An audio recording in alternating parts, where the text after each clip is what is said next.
Did you know that in 1996 there was actually a paper published that showed that when people read words like elderly before walking down a hallway, they actually walked slower down that hallway?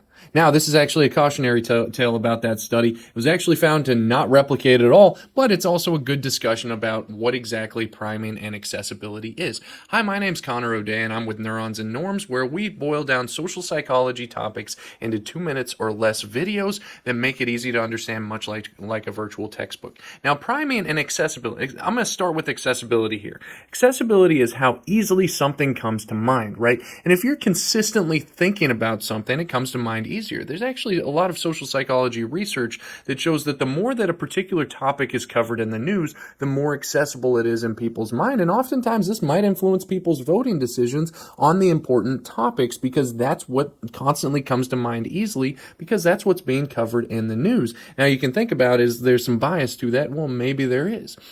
Now, priming is part of accessibility, or it's actually something that can make something more accessible in your mind. In that study that I talked about with the priming of the words elderly before people walk down the hallway, the thought process behind that is that priming will actually make it more accessible in people's mind when they're primed with those words like accessibility, or like elderly.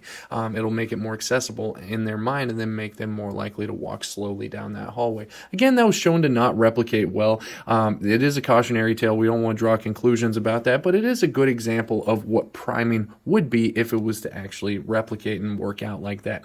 So accessibility, again, is how easily things come to mind. Priming is a specific example of something that can make stuff more accessible in your mind, and there are other examples of priming effects that do actually work out there in the literature. That being said, a lot of those are fairly small. It tends to be the case more that the things that we consistently think about and are surrounded by on a daily basis are more accessible in our mind, and it does influence our behaviors. As always, we'd love it if you followed along with all of our streaming platforms on Instagram, TikTok, and YouTube. That'll make sure that you're alerted whenever we post new content like